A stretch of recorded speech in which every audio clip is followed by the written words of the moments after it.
The Bible says, my people are destroyed. Not because they're black, but they're destroyed for the lack of knowledge. And it is a certain kind of knowledge that you need in order to fight. And fight successfully. Now, I'm going to give you an example. And I'm going to sit down. But you know, I love to preach. I can't help it, Obadiah. Can I tell you something? Tell us. I love that, brother. And whatever I know, Obadiah, in truth, I'm your servant. Because I see so much in you for the future of young preachers. Right. That if they preach the gospel from that enlightened spirit that you have, Amen, of love for God, love for Christ, love for the soil, love for the people of the soil, then, brother, you have a great future. And I was so glad to see you on television this morning, and Zimbabwe TV gave you some minutes or some seconds to talk to the people, and I think they need to hear more from you. But let me go to what I wanted to say. I'm going to use your president as an example, because he was so gracious, yes, in receiving us. Yes. He didn't have to do it, but he spent over 2 hours giving us the history. We wanted to meet with the Minister of Information, the Minister of Land, the Minister of Mines, Minister of Education, but we met them all in him. And so he gave us a well-rounded view, of Zimbabwe. Now, when he was in the bush, not President Bush's bush,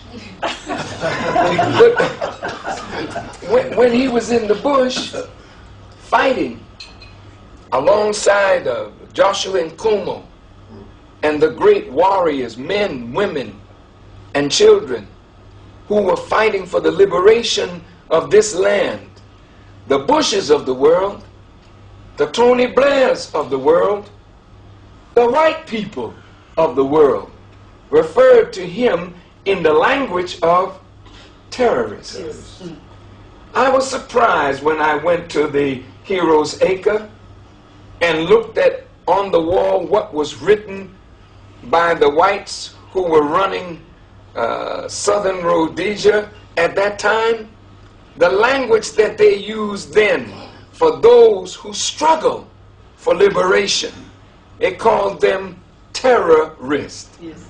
As I said in the United States of America after September the 11th, I said that the United Nations has to come up with a definition of what is a terrorist and what is a freedom fighter.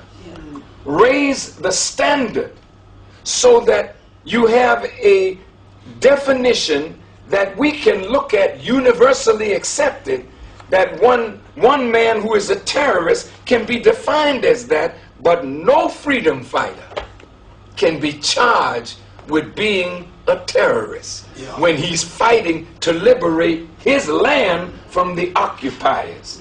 Now, having said that, when the terrorist Mugabe became the victor over the whites, and you notice how quickly they came to talk when it looked like he was about to take the capital. The same way they talked with Charles Taylor as he was about to take Monrovia. They want to make a deal and tell him, let's get elections. And they never thought that Charles Taylor would win the election. And after he won the election, America didn't like him, doesn't support him, and now is fueling a civil war against him. Well, now, the terrorist, Mugabe, in Lancaster House, with his comrades, arguing over the land question. When he accepted in that Constitution that for 10 years we would ask them to give up the land and we would buy it back. Hell, that's a hell of a compromise. And somebody stole your land and then wants you to buy back what they stole. That compromise from the beginning is what put you in the trouble that you're in today. Because when you're at war with your enemy, you got to take your enemy out so that your land is yours from day one. If we did that 20 years ago, we would not have to do this today. It is better to be a terrorist over your house than to be a good man in the eyes of your enemy and not in control of your own house. It's a damn shame to me that you say you're the owners of the land and this man can't sell a house in a white neighborhood. How in the hell are you free? And why would you accept this as your reality?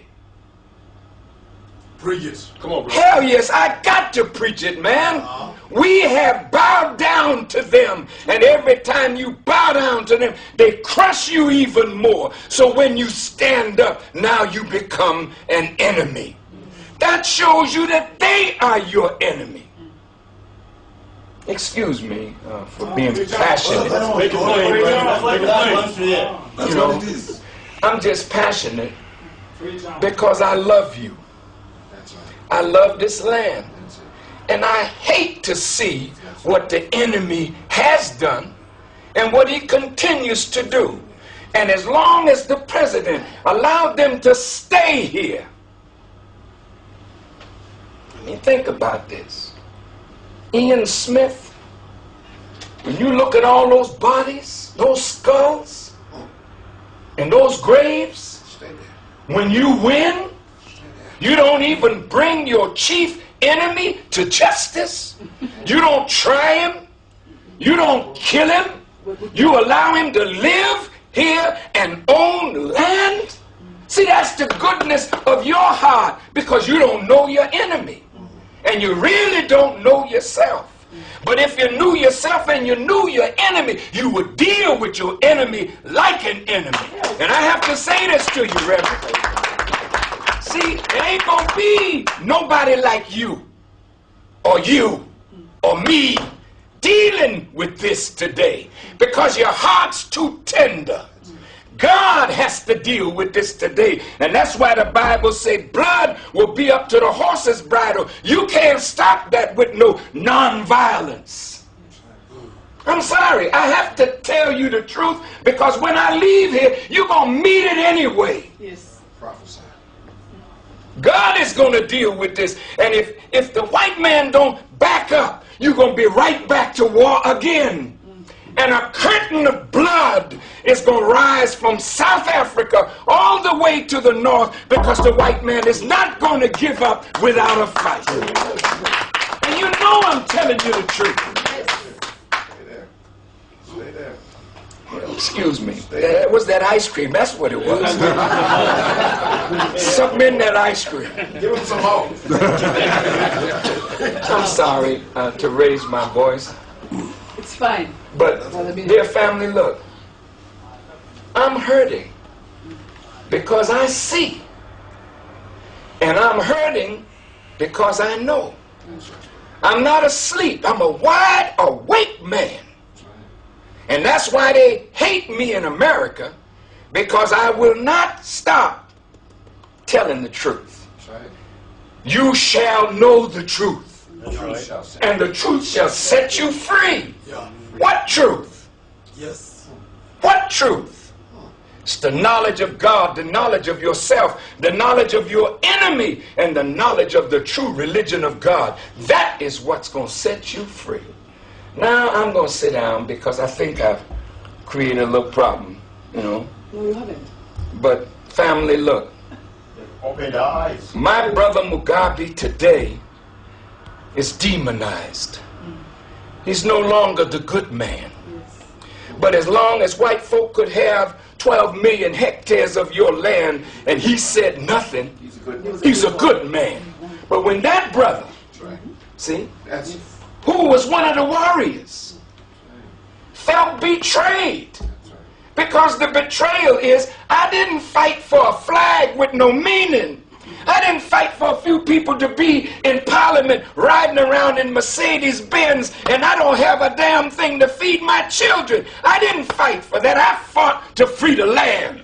And if the land is not mine, then I have been betrayed and the revolution has been betrayed. So that man went on the ground. And I thank God for you. Because you brought to the president his own consciousness. He's a good man. That's right. That's right.